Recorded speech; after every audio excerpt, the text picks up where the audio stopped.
Hey there, everybody. Tom Swift with Basecamp Trading. It is Tuesday, January 22nd, and we're going to take a look really quick at one of the trades we just had in the futures trading room that played out beautifully.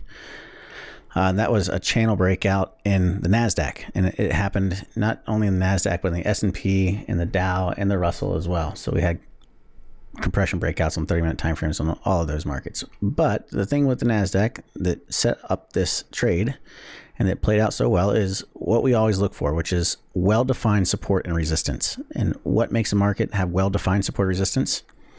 Equally high, so you have two pivot highs at the same price or two pivot lows at the same price. So in this case, we had a very nice channel. We had two pivot highs and two pivot lows. And you can see the MQ power lines there drawing the resistance and support, that green line there and the red line there. And then we broke through to the downside, ended up setting up a bear flag right here on the 30s, triggering, and then another bear flag and triggering and running down from there, which is, again, a breakout. That first flag after the breakout is what we look for all the time as well. So all in all, great trading opportunity, great trade for those of you that took it. It dropped from 67.20 where we broke out. Right now you can see we're down almost 100 points already. So the thing to keep in mind, though, when you're trading breakouts like this is you want to make sure it's well-defined support and resistance.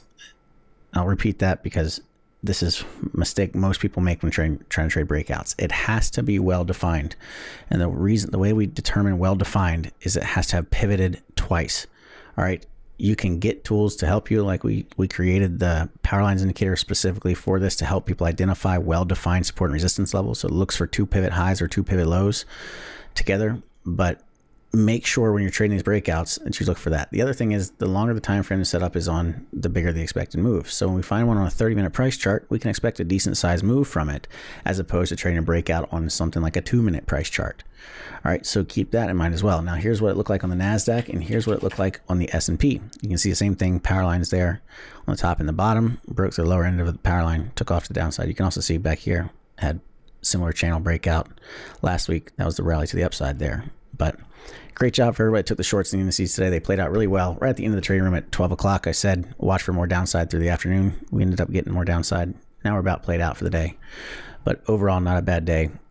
That's it for today, though, everybody. Don't forget, like and subscribe if you're enjoying these videos, and come check us out in the trading room. There's a link in the description below, $7 for an entire month to try it out. So try that. We'll see you in the trading room.